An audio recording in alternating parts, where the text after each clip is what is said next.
नमस्कार दोस्तों, आपका मेरे चैनल में स्वागत है। जैसा कि हम जानते हैं, इजराइल और फिलिस्तीन में एक बार फिर से संघर्ष छिड़ गया है और दोनों दिन रात एक दूसरे पर रॉकेट दाग रहे हैं। तो आइए हम मोटे तौर पर जानते हैं क्या है इजराइल और फिलिस्तीन का सदियों पुराना विवाद। बात है 1948 की, जब इजराइल देश बना था। जिस हिस्से में इजराइल बना, इजराइल बनने से पहले वह पूरा का पूरा हिस्सा फिलिस्तीन का था। बंटवारे के हिसाब से 48% हिस्सा इजराइल को मिला, जबकि 44% हिस्सा फिलिस्तीन को मिला।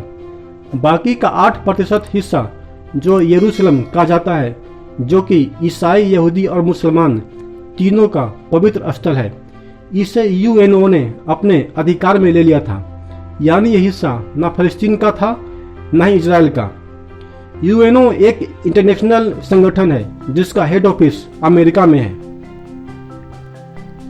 इजराइल की स्थापना के साथ ही विवाद बढ़ गया। 6 मुस्लिम देशों ने इजराइल पर आक्रमण कर दिया था। मुस्लिम देश जहां युद्ध जीतने के लिए लड़ रहे थे, वहीं इजराइल अपना अस्तित्व बचाने के लिए लड़ रहा था।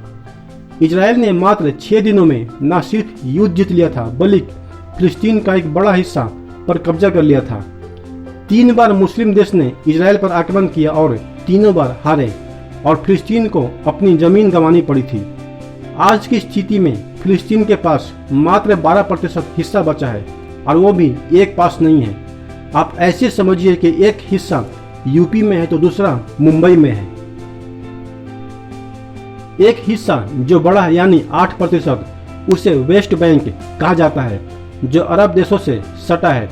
दूसरा हिस्सा जो 4% है, वह मिस्र देश से लगा है, उसे गाजा पट्टी कहा जाता है। फिलिस्तीन को न सेना रखने का अधिकार है न हथियार। उनके पास है मुसलमानों के पारंपरिक हथियार यानी पत्थर, वो वही चला के मारते हैं। बदले में इजराइल उनको क्या मार रहा है आप सभी को पता है। अब जो हिस्सा अरब देश से लगा है, वे अपेक्षाकृत शांत रहते हैं, प्रोटेस्ट करते हैं, धरना देते हैं, आंदोलन करते हैं। दूसरा हिस्सा जो मिस्र से लगा है, जिसे गाजा पट्टी कहते हैं, वो हमास के एक आतंकी संगठन के कब्जे में है। वो रॉकेट से हमला करते हैं और ईरान मिस्र के रास्ते हथियार मुहैया कराते हैं। अब हमास के पास जो रॉकेट लॉन्चर है, वो बहुत हल्की क्षमता वाला है। उन्हें कंधे या खच्चर पर रखकर ढोया जा सकता है।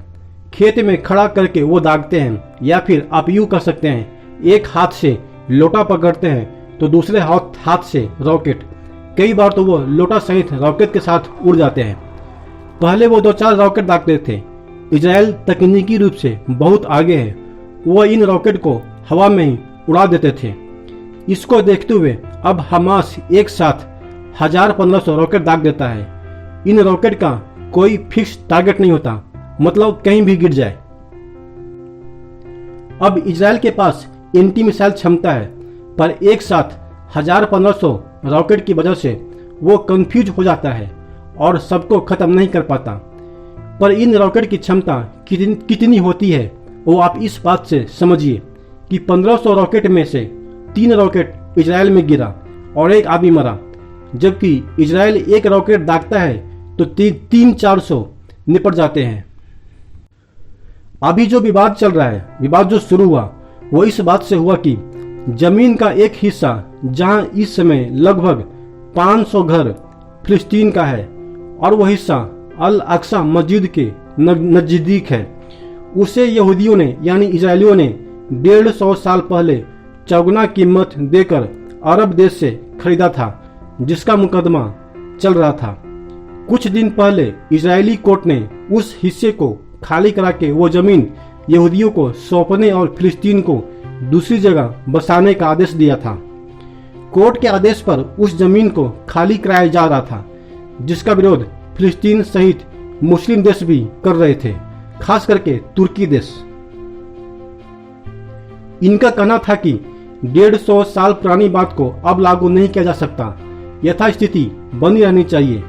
वो वही तुर्की है जो तुर्की में सोफिया हयात चर्च को मस्जिद में बदल दी है, ये तर्क देकर कि हमारे राजा ने 400 साल पहले अंग्रेजों से इसे खरीदा था। खैर, जुम्मे के दिन काफ़ी संख्या में मुसलमान अल अक्सा मस्जिद में इकट्ठा हुए और नमाज अदा करने के अपने आदत के अनुसार इजरायली सेना पर पत्थरबाजी शुरू कर दिया, जिसके जवाब में इजरायली सैनिक ने कार्रवाई की और मस्जिद के अंदर घुस गए, जिससे नाराज होकर हमास ने इजराइल पर रॉकेट से हमला कर दिया। इस हमले में अब तक 6 इजरायल नागरिक मारे जा चुके हैं और लगभग 15 घायल हैं, जबकि जवाबी कार्रवाई में 300 से ज़्यादा फिलिस्तीन मारे जा चुके हैं और 800 से ज़्यादा घायल हैं। इजराइल ने कहा है कि वो तब तक नहीं रुकेगा जब तक हमास को पूरी तरह समाप्त नहीं कर देगा, जबकि सच्चाई यह है कि इजराइल तब तक नहीं रुकेगा जब तक वो फिलिस्तीन का बाकी बचा हुआ 12% जो है वह भी कब्जा नहीं लेगा। जय हिंद दोस्तों, चैनल को सब्सक्राइब करें, वीडियो को लाइक और शेयर करें। धन्यवाद।